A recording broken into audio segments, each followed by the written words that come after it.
Welcome to Talent Matters, the podcast where talent, skills, and grit take centre stage. I'm your host, Donal O, Donoghue, and this is episode 16. The podcast is sponsored by Sanderson, talent solutions that transform businesses globally, and Finero, the multi-award-winning tax experts who support financial success for contractors, freelancers, and solopreneurs. In this episode, I'm delighted to be joined by Sarah Butler from Sarah Butler at Home. Hi, Sarah. How are you? Thanks for having me. I'm great. How's everything with you? All good, thank God. You made the long trip from Mayo? From Mayo, yes. Very good. Sure, look, we do it every week, so you get used to it.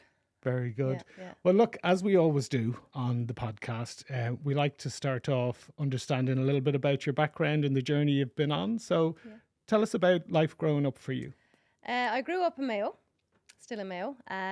6 kids, all steps. 5 were steps, and then Sarah came along 7 years later. So while I grew up in a big house, a lot of kids, a lot of them were gone by the time I was, my eldest sister is 14 years older than me. So I don't really remember her at home. And then they all went off to college. So I was kind of like an only child as well.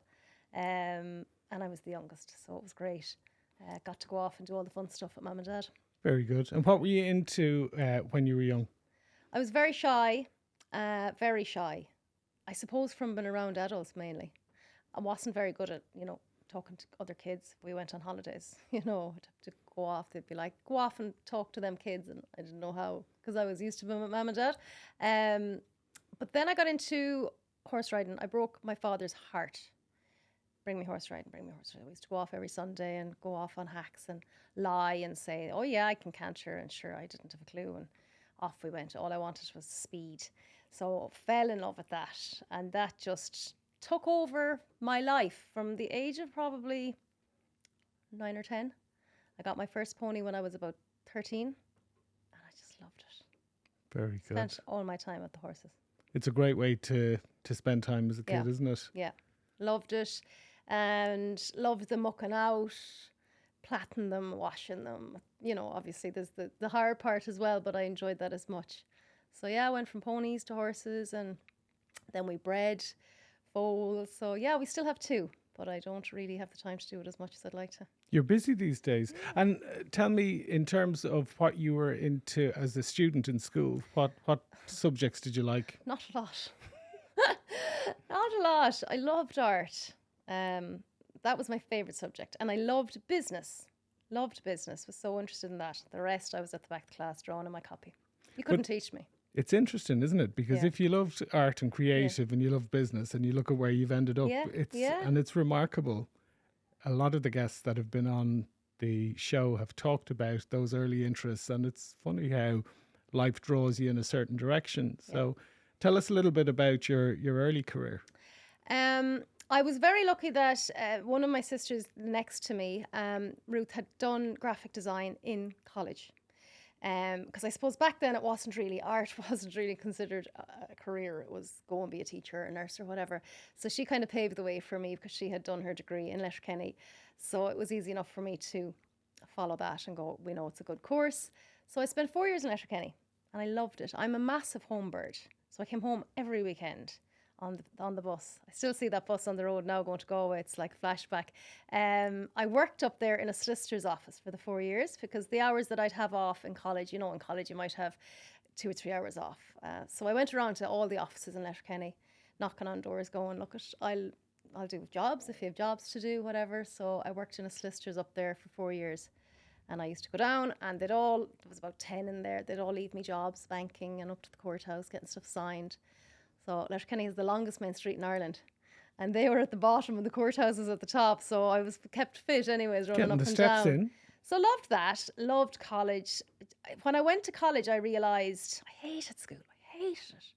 And I changed school when I was about 10. I was bullied, and I moved, and that's where I met all my girls that are still my girls. But I hated school, and I hated secondary school. Dreaded it. Went to college and went, okay, this is what it's like to be good at something. To start getting top marks, to be in one of the top of the class. It came naturally to me that just the creativity just would flow, and they were so encouraging, and whatever way you want to do it, you do it your way. there was no constraint like in school. And I hate that whole, you have to go in and you have to stay here till 1. Even in work, I never worked for anyone else because that I couldn't cope with having to go in and ask for time off, even though you work more self-employed. You never stopped working. Loved college. So I was 4 years in Kenny. Came home, couldn't get a job because obviously they all look for 5 years experience. So yeah, I started from my back bedroom and started designing. Then I bought my machines and I started with kind of signage, brochures, that kind of thing, vehicle graphics, pop-up stands. And then as the kids came along, because it is quite a physical job, most signage would be men. There's Sarah coming with an 8x4 sheet. Here you go, or a 30-foot banner. So I kind of by chance fell into the wedding stationery. A friend of mine was doing a wedding fair. And the girl she was to share the stand with just couldn't go the night before. So she said, look, would you do invites? I'd never done them before. So I printed up a few the night before. I remember I was out to here pregnant with my son. Must have been 8 months pregnant. And I went from there, loved it. And it was obviously a less physical job. It was more from home. I didn't have to be in the office so much because it's smaller machines. Like a big 54-inch flatbed, you're not going to fit that in the spare bedroom. So this is just a smaller printer and your guillotine, your folder machine, and off you go. So I did that then for 7-8 years, won lots of awards, loved it, did wedding fairs, and then the world stood still. The pandemic. Yeah. Oh dear. So weddings were cancelled. It was awful. I think it was the first time in my life I didn't work. Like I literally had my children's and came out the same day from hospital. I remember being in hospital with my first order in stock, because you have to when you're self-employed. I never had real maternity leave. It was always, you'd be trying to juggle everything. So it was the first time in my life that I couldn't work. So how did you approach that? Like, because we didn't know when the pandemic hit. We didn't know how long was the lockdown going to last. 6 weeks, idea. 8 weeks, or as long as it did. Yeah, so it was. How did you approach it when you realised that work had kind of dried up and there wasn't anything coming in? It was more the lack of being able to be creative was the main thing. I didn't know what to do with myself. So I spent 6 months not knowing what to do. Luckily we had the 2 ponies at the time. So I used to go down and hack them out the road, and that was great. And then I always cooked. I just thought everybody knew how to cook. I can confirm that I really did. I don't. I'm a novice, and actually I was talking to my partner Leanne about this. She's like, what are you going to talk to Sarah about? You don't know anything about cooking. I'm a beginner. I'm just starting. So I'm looking forward to the next. I have my book there. Well, thank you very much. But yeah, so you presumed that everybody knew how to cook. Everybody knew how to cook. Now I came from a massive food house. We had a B&B growing up. My mother and father are both brilliant cooks and bakers. Like you'd go in home and Dad'll have 6 loaves of brown bread and 4 rounds of scones made, and Mum will whip something up. Like there was 8 of us, and she always amazed me how she could no stress in the kitchen. I'm quite like that, luckily. She just make things pull together. They used to have dinner parties, and I remind myself of her. She's so cool and calm in the kitchen, and because there's nothing worse than someone being stressed in the kitchen. It makes you really uncomfortable. So I was used to seeing that. You'd be in with the guests, serving them breakfast. She used to do dinners. My grandmother lived next door. She was a fantastic cook and baker. So we were always into Nana. She'd be making the things she used to make, like pizzas, homemade pizzas, and focaccia bread and things like that. Lovely. Back in the early 90s, she really had a love for it. So it was always food. But go back to the moment where the light bulb came on and you thought about cooking or sharing your cooking on, because were you into social media before this? So you used social media for the wedding station page. Okay. That was my Instagram page. I used to be coming on going, okay, there's an update. Leo is going to say on Friday if they're going to allow 50 people or if they're going to allow 25 people. Because I had all my brides panicking as well. Like I had invites ready to go. I had invites gone in the post that I had to just take a hit on it because the next day it was cancelled. Weddings were cancelled, so the invites weren't used. So I was trying to kind of keep my brides calm as well. So we're all on tenterhooks. And I just think I had shared a picture of a lemon meringue on my wedding stationery page going, oh, made this today. And everybody went, oh, because we were in lockdown, how did you make it? So I went, all right, I'll do a video. So it's mad even to look back at that video 4 years ago. I was so nervous. And Is it still on your page? it's still on my page. Oh. Yeah, I think so. So I did that. And then because I had the time, if I was, making a dinner, I'd say, try this, or do you do that? Or here's a little tip. And people just loved it. And my page grew really quickly. And the timing was good because a lot of people Yeah. got into a bit of baking and a bit of, because we were stuck at home. Everyone had and- time. Yeah. So it was the perfect time. It's just like the stars have aligned, and everything, all these opportunities have just come out of nowhere and worked, And like, obviously you've grown a huge social media following. At the time of recording, you have 180,000 followers on Instagram. Talk to us about how you developed that and some of the challenges and hurdles along the way. There was a few, all right. So I got to 10,000, I think, in about 3 months. And I got Was hacked. that on the wedding page or was that okay on the the wedding? On the wedding yeah. page, I think I might have changed the page name to Cooking with Sarah or something like that. And at 10,000 this was the great thing, to be able to swipe up at 10,000. Back then you had to have 10,000 followers to swipe up, and that meant you could work with brands because you could sell their products. So this is the aim of the game back 4 years ago. And on the enjoyment and excitement of it all, I got a message that was totally legitimate, looked like Instagram. Click the link, we've got a badge because you've got 10,000. I actually remember being on the phone to my sister afterwards going, I'm getting a badge. They're getting a badge. Page gone. Nearly had a nervous breakdown. Literally waited up all night trying to get it back. So what happened? You just lost access to I it? clicked the link and I didn't even know. I was down in the room on the phone and my husband came down and he said, what's going on with your page? His sister had rang him saying, Sarah's page, the icon has changed. It's not her picture anymore. So they changed the icon. They deleted all my content. Thank God. I think the graphic designer in me, I had backed everything up. So I had all my pictures and everything saved. So I'd lost my page and I couldn't even contact my followers to tell them what had happened because I had no page. I kept going in to open it. So between the jigs and the reels, I said, we're not going to get it back. I actually spoke to a lady through a follower who had contacted me, who knew me personally. So she had my number. I know somebody who deals with corporate hacks. Contact them. I have an inside number. She'll chat you. Spoke to her. She said, you click the link, Sarah. It's gone. You gave it to them. There's nothing you can do. You're never going to get it back. So I went, right, let's just go again. So I came on the next day, like the Blair Witch snot cried. I hope that content was gone.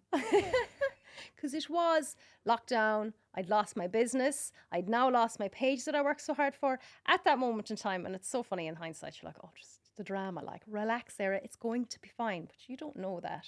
So you just created a brand new page the next day? Brand new did you? page. Okay. And Sarah Butler. And it's funny because I always worked under my maiden name, which is Flannelly. Mm-hmm. Everybody knows me as Sarah Flannelly. My business was Flannelly Media Design, but it's a difficult one to spell. So I said, I'm as well, like 17 years married. I said, I'm as well, sure, we'll go Sarah Butler, and a butler in a house, kind of handy. So we went Sarah Butler at home, and it blew up. People were all at home and shared it.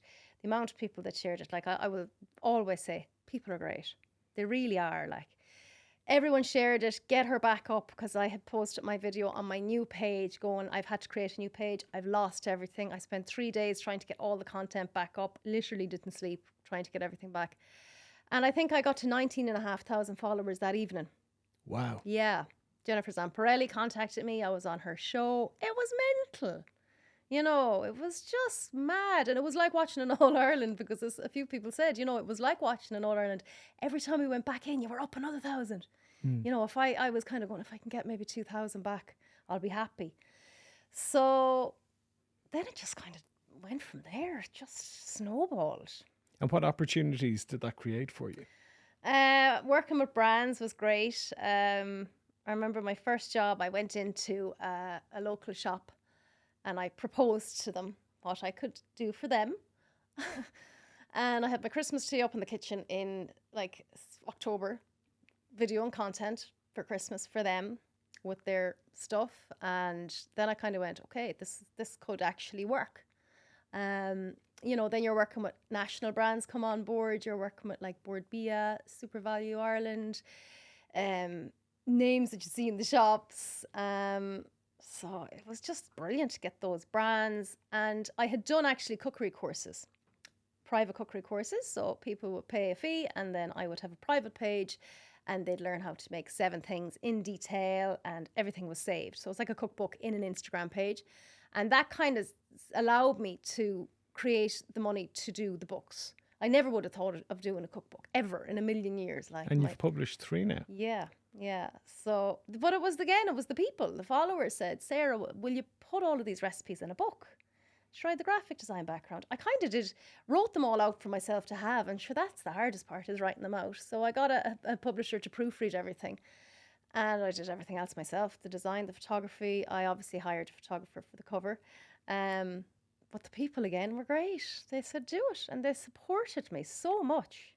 Isn't it funny though? You know, we talked about this before we went on air, how life can kind of play out in a certain way, like having that interest in creativity and art and business, and then the background in graphic design, and having the equipment and the eye for it and the timing, and I suppose the interest in cooking. One of the questions that I suppose that I have as somebody who also has a family and the demands of life and trying to prepare meals and stuff, do you not get sick of it? I love it. I really do. My husband kills me. He's like, Sarah, you're always on your phone. Is he handy in the kitchen? He doesn't get a chance. I won't let him in. Get out, I'll do it. Really? Yeah, he's well able if I let him at it. Like if I was away now working for the day, I'll come home and he'll have a roast dinner done for me. But short of having 2 red ropes either side to stop them coming in, I'm like, this is my domain. And again, I suppose it's the reason I appreciate it so much, no more than the design, is because growing up in school, I wasn't really into academics. And it wasn't encouraged, art. It was like, I think it was a case of back in the 80s, there was the brainy kids and then there was the thick kids, and the thick kids didn't get much encouragement. Well, let's see, is there anything else? They don't have the sports that they have now or the creative outlets. And it's funny, that obviously does impact you without knowing it.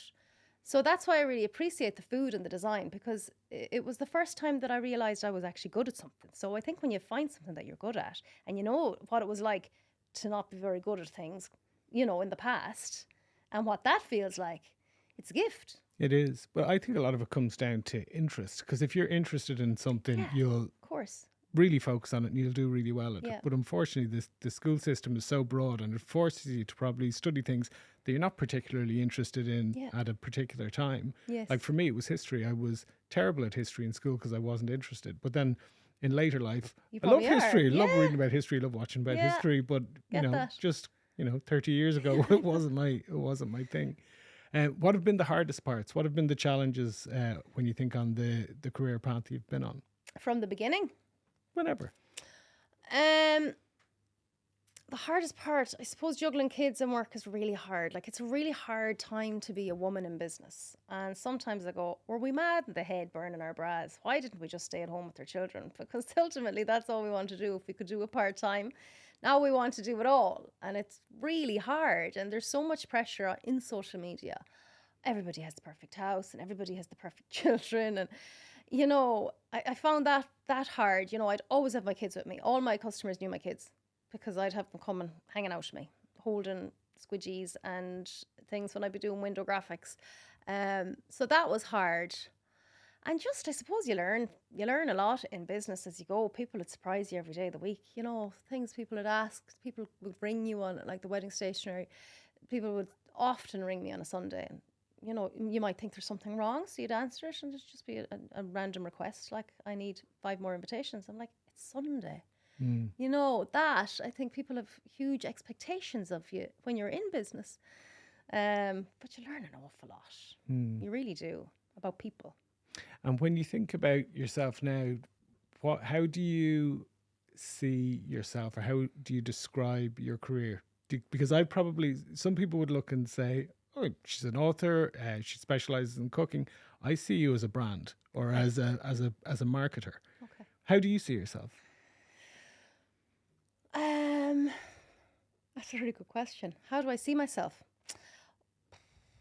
I'm not very good at self-praise. I'm not very good at taking compliments. I just know I love what I do. I would love for everyone to learn from me. I suppose a teacher, and that if it's only something small that people will learn from me, that's good. And I'm really encouraged, home cooking and learning to cook and enjoying it. It's like a therapy. Like some people paint. Definitely cooking is a therapy for me. And just I suppose that I'd love for everybody to learn something small from me. So yeah, I'd see myself as a brand. Obviously, I want so much. I just need 3 of me. There's not enough in one. There's not enough hours in the day. I want to do so many different things. So yeah, I suppose a brand, look at it, you just go with it, see what happens.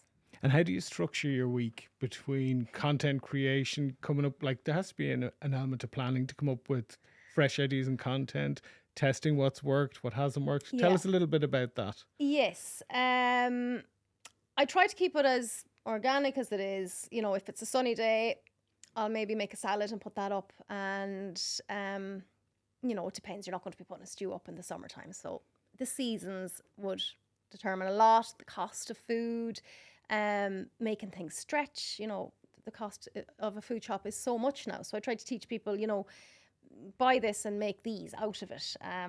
But yeah, it's kind of organised chaos, to be honest with you. One day I could be on the road to Dublin. The next day I could be, recording for a brand. I'm quite good at my time management. So that works really well in my head. So I'm already on Friday.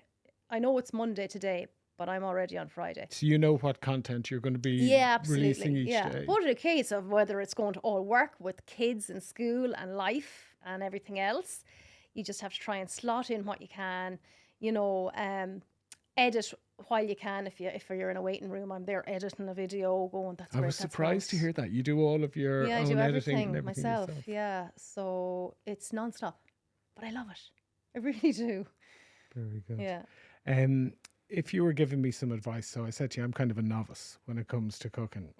And when I say cooking, I mean, there's a fair amount of jarred stuff that's going into the spaghetti bolognese. So if I was going to start from basics and you were talking to somebody, for example, parents that aren't particularly skilled, what are the 3 or 4 dishes you would suggest they start with? And obviously, we'll recommend that they pick up the books, but give us a few tips for the novices out there. People think cooking is so difficult, but it's not. I have absolutely no training, only life. I think being able to make a good brown bread, simple ingredients. You don't need to be putting anything crazy in. A good bread is great because it's great to have. I'll always have a couple of them in the freezer. They're great for the kids after school. They're so much better than the slice pan. There's 4 ingredients. That's a great one to make. And like with anything, it's practice, A good bolognese. I love a good bolognese because you can make so many different things from a bolognese. You mentioned there the jar sauces. Literally all you need is an onion, garlic and a tin of tomatoes and some tomato puree and herbs. Add flavour where you can. Herbs, like my freezer is like an Aladdin's cave because I've got wine in there frozen to add into things. I've got herbs, there's chilies, ginger. If you have a recipe that might need lemongrass, you're going, where the hell am I going to get a lemongrass? And then you go and buy and there's 6 in the packet and you only need 1. Throw the rest of them in the freezer, and have that in a stir fry or whatever. So a good bolognese is a great one because you can make a lasagna, you can make taco fries. Same method applies for meatballs. All you do is ball up the mince as opposed to breaking it up in the pan. A good roast chicken dinner, a good roast. Again, with that chicken, add your flavours. Don't just put a chicken in the oven. Add in lemon and a little splash of white wine, some butter, olive oil, herbs that again are frozen. And that teaches you then to make the gravy. So once you have your chicken roasted with all of them lovely flavours, add in veg, carrot, celery, leeks, again, frozen in the bag. Because who's going to use like a whole thing of celery in a week? Just chop them up and throw them in the freezer, add them in. Once your chicken is done, take your chicken out, add a little bit of flour to what's left in your pan and a little bit of water. Stir that on a heat, strain it. There's your homemade gravy and it's so delicious. So roast, bolognese, a good bread, a good sauce. Sauces are really easy to make. A basic white sauce is butter melted, a tablespoon of flour added, mix that up, and then just whisk in either stock or milk and cream, and then add your flavours. You can add in cheese if it's a cheese sauce. If you want to make a mushroom sauce, you just pan fry your mushrooms. The same method applies. Flour, butter, cream or stock, and then add in your tarragon, mix up your flavors with your herbs. So you can have tarragon, you can have rosemary in on top. Exactly the same method. It's just you're just changing the flavors. It's like an outfit. It's like putting an outfit on. You're accessorizing. You're adding layers to it. And a good tomato sauce is good. Just tomatoes, garlic, wine. You don't have to add the wine. Stock. Definitely add the wine. Stock, Definitely. always wine. I'm shocking. I'm wine, butter, cream. And that's it. Basic white sauce, basic tomato sauce. Learn how to do a roast, bread, and a bolognese. But for people that are coming in after the day's work, picking the kids up from school, is it all down to prep? Or because that sounds like intimidating, to be honest with you. Like, not intimidating, overwhelming. You know, when you think about just getting in the door. To start with all that sounds pretty difficult. So is it all down to prep, or it's all down to prep? And I'm so busy, but I understand that this food is my job, and that's my job, is to teach people how to make those little, changes. So what I do, I couldn't just randomly come in without having a plan of what's for dinner. Now I'm fairly good at throwing anything together at this stage. But for somebody who wouldn't be so, used to being in the kitchen, but wants to make the difference, sit down, and if you only say one day this week, I'm going to make a dinner from scratch. And if it means the night before, I always say to people, take 10 minutes the night before, peel the veg, soak it in water and leave it there. That's ready to go on. If you're really busy and the kids have homework, do a tray bake. Get your chicken breasts, put them on a baking tray with your peppers and your tomatoes and your onions. Have your spices, bit of paprika, salt and pepper. Cover it in cling film and put it in the fridge. Do that the night before. When you come home, bang it in the oven. That's it. So if you have a plan of what you need to do, and you've looked up, if it's only one recipe, or get a bag of beef cubes and add in onions and garlic and carrots, a load of olive oil and herbs in a Ziploc bag, throw it in the freezer, brown it off, throw a bit of stock in and into the oven or into your slow cooker. Slow cooks are great because you can get them on in the morning, do a curry, whatever, so many different things. I think it's just having a plan. And it's a lot of things with food is confidence. I've seen so many people on my page just grow. They're like, oh my God, look what I made, and they send me these pictures and it's amazing to see it. They're like, I can't believe I now know how to make the white bread that you get in hotels, the soup bread. Or look at all I made, or I had a communion. I did all the food, and they send me their pictures, and it's just the best thing to see. Is it really satisfying to see it coming back? Oh my God, it's the best thing. It's better than anything. It's better than being on telly. It's that feedback. And they're so proud of themselves, and they grow. And it's a confidence thing. People don't, I can't cook. Of course, everybody can cook. But you have to practice. And you have to make the time. But that's it. It's so hard. So much easier to just throw a pizza in the oven. But it doesn't taste as nice. I think when you start tasting the yummy homemade food, then you go, okay, we need to start making more time here. Because it's so good. There's no comparison.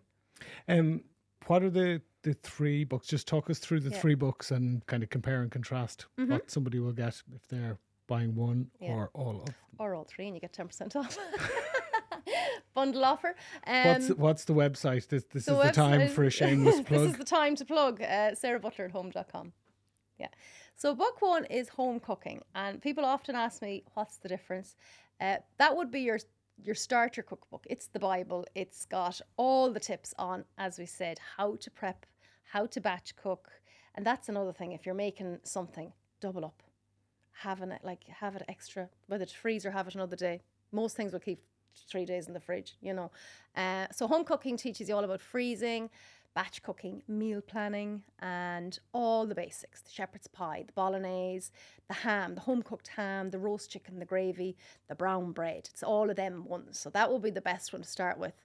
And then Food for Life is book number 2. They're all very similar in their normal recipes. But Food for Life has a section on fake away at home. So if it's a thing people want to maybe try not to be spending 60 quid on a takeaway and make it at home, there's all of those lovely recipes in there as well. And there's also a section on salads and marinades. So great for this time of year. If it wasn't raining. Last weekend, the weekend weather, loads of marinades, how to do barbecues and add flavour. You might notice I keep on about the flavour. That's what makes the difference. Using herbs, spices on steak and on chicken, and then loads of salads, as well as they all have lunch, brunch, dinner, desserts. And then comfort food, book 3, again, it's just yummy comfort food. Every recipe has a picture because I can't cope with books that don't have a picture. I think you really need to see what the end result is going to be to encourage you to cook it firstly. And every recipe has a top tip. And it's just very simple. It's layman's terms. When I was editing it, there was a few things, like one of them was the sticky bits. So when you roast your chicken, the sticky bits that are left on the tin. My editor was like, you can't really say that. And I was like, I can and I will. And people are like, yeah, I know the sticky bits. I'm sure there's a professional name for it. But hey, I'm not a professional cook, so I can call it whatever I want, And it's normal, relatable. An awful lot of junior cert kids use my recipes in their exams. A lot of kids cook my recipes. So that's it. Keep it simple. Normal ingredients, nothing crazy. And a nice picture beside it. Brilliant. Yeah. Final question is, I suppose, around your goals and the future. What can we expect next, or what do you hope to achieve in the medium term? There's loads I want to do. One particular thing that I can't tell you because it's out there to the universe to decide whether it will be. I've done as much as I can with it. Please God, the stars will align and it will. That's what I really want to happen, as well as lots of other things. But you know what? The past 4 years, it's been such a roller coaster and I couldn't predict any of it, So I'm very much just going with the flow and saying yes to what I want to say yes to and seeing what happens. Well, I think you've summed up what the podcast is all about, because talent, acquiring the skills to deliver on that talent, and the grit and determination when, a lot of people would have been very demoralized and quit after the hacking and losing the following. So I think it's very fitting, and I'm delighted to see the success that you've had and looking forward to see what the future holds for you. So thank you very much for coming in and doing this. Thank you so much for having me. And for people that want to find you, so you said the website is... Sarah Butler at Home Official is the Instagram, and the website is sarahbutlerathome.com. Brilliant. We'll add both of those to the show notes. And if you have enjoyed the podcast, please subscribe to our YouTube and follow our Instagram. It's at talentmatters_podcast. And thanks again, Sarah. Thank you so much for having me. We look forward to seeing you next time.